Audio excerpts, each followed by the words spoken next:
U.S. tariffs against China add up to 145%. Bloomberg understands that China is considering suspending its 125% tariff. Trump administration's claims that there are ongoing trade talks between China and the U.S.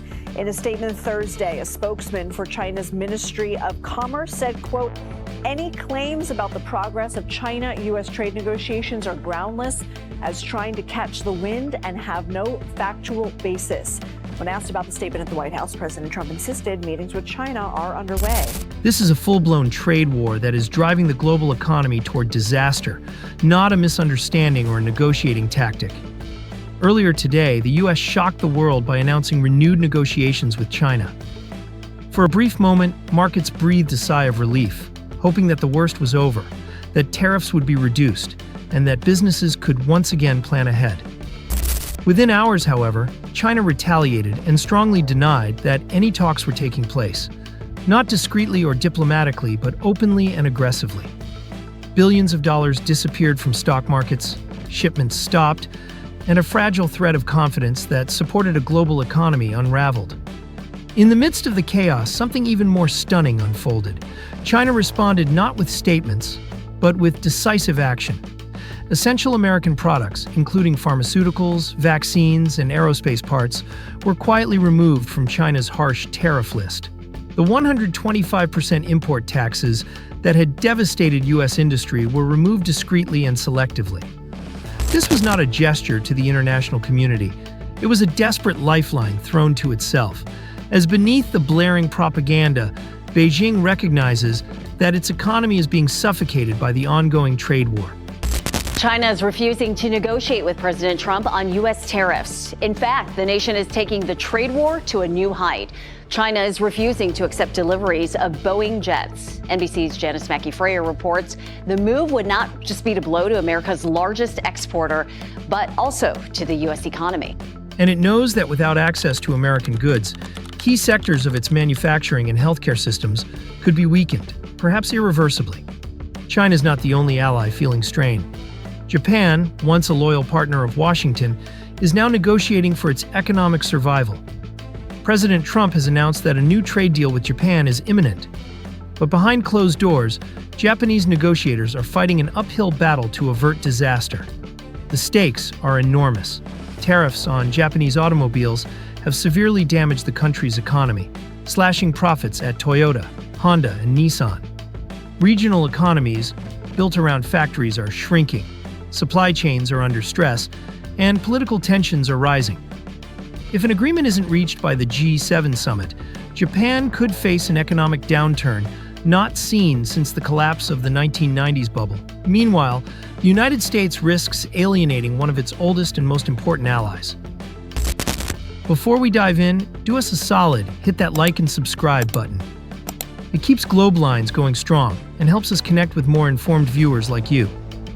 With that out of the way, let's move on to our next part. In South Korea, there is an equally urgent warning. Seoul's trade minister said today, with calm and cautious words, that preliminary talks with the U.S. have begun. But underneath the diplomatic tone, there is growing anxiety. South Korea knows it must quickly obtain exemptions or face crippling tariffs on its critical industries: semiconductors, batteries, and consumer electronics. Without swift relief, South Korea's economy could plunge into crisis, triggering mass layoffs and a collapse in exports, and leaving yet another trusted ally wondering whether Washington is a true partner or a predator. While governments scramble and large corporations falter, the real devastation is unfolding far from the headlines. Small businesses across America, the backbone of the economy, are being suffocated by tariffs they had no power to prevent and no means to withstand. With tariffs as high as 145% on Chinese imports, the financial burden has become overwhelming. The new effective tariff rate against China, effective today, is actually 145%, not 125% as they told us yesterday. This is not a new shift. This is based, I want to make clear, on a close reading of the executive order. I have it here. When they amended their executive order yesterday, they changed the rate, the reciprocal rate, so-called, from 84% to 125%. Manufacturers are shutting down, distributors are cutting jobs, and family-owned businesses are crumbling. And when small businesses collapse, entire communities follow. In towns across the Midwest and South, storefronts go dark, job fairs dwindle, and unpaid loans pile up. The American dream, work hard, build a business, support your family, is being torn apart by the very policies that were supposed to safeguard it. This is not a gradual decline. It's a rapidly accelerating one. Today, economists warned that if tariffs continue to rise, a full-blown recession among small and medium-sized businesses is inevitable. And once that sector breaks, the impact won't be limited to local communities. The shockwaves will ripple throughout the national economy. Meanwhile, emboldened by China's concessions and strengthened by Japan's desperation, but blind to the long-term consequences, Washington continues to press ahead. Around the world, a major realignment is already underway. Cargo ships sit idle in American ports as manufacturers in Vietnam, India, and Mexico scramble to take over the rerouted supply chains. European buyers are signing long-term contracts with Asian producers to minimize their exposure to American risks. In Africa, Southeast Asia, nations are actively seeking trade alternatives that bypass the United States altogether. This isn't just a slowdown in trade, it's a complete redrawing of the global economic landscape.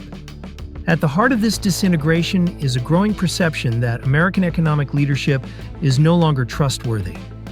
Allies are diversifying their risks, rivals are forming new alliances, and the institutions that sustained 70 years of global prosperity are beginning to crack under the pressure of tariffs and growing mistrust. The G7 summit now looms like a precipice. A misstep could trigger a wave of retaliatory tariffs not only from China and Japan, but also from Europe, Canada, Mexico, and others. The consequences would be catastrophic: skyrocketing consumer prices, widespread layoffs in export-dependent industries, crippling inflation on essential goods like food, fuel, and medicine.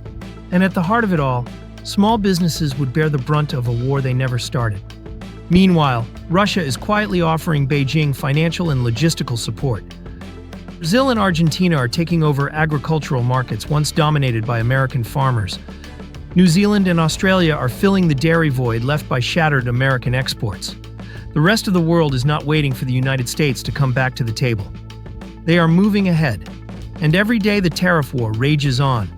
Beijing is hiking its retaliatory tariffs on U.S. goods today from 84% to 125%. And for the first time since this all started, we're actually hearing from the Chinese President Xi Jinping himself. Xi's saying that his nation is, quote unquote, not afraid, and also warning, quote, there are no winners in a trade war, and going against the world will only lead to self-isolation. America's hold on global trade continues to wane. This is how economic powers decline, not through a sudden collapse, but through a gradual erosion of confidence, relevance, and influence. The next 30 days will determine whether the United States remains at the center of global trade or becomes a bystander as a new global order emerges. If a breakthrough occurs, if deals are made, if waivers are won, there is still hope for recovery. But if negotiations falter, if more tariffs are imposed on both allies and adversaries, the world won't just witness a trade war. It will see the first fractures of a global economic Cold War. A world where supply chains are driven not by efficiency, but by loyalty, where economic cooperation is replaced by economic conflict, and where small businesses, family farms, and middle-class workers around the world suffer the consequences. The clock is ticking, and with each passing day, the cost of this trade war continues to climb for nations, businesses, families, and the future itself. And don't forget to subscribe to Globelines, your ultimate stop for global shifts, trade trends, and the big picture in geopolitics. Thanks for watching, and we'll see you next time. Be sure to check out the next video on your screen. There's plenty more on the way.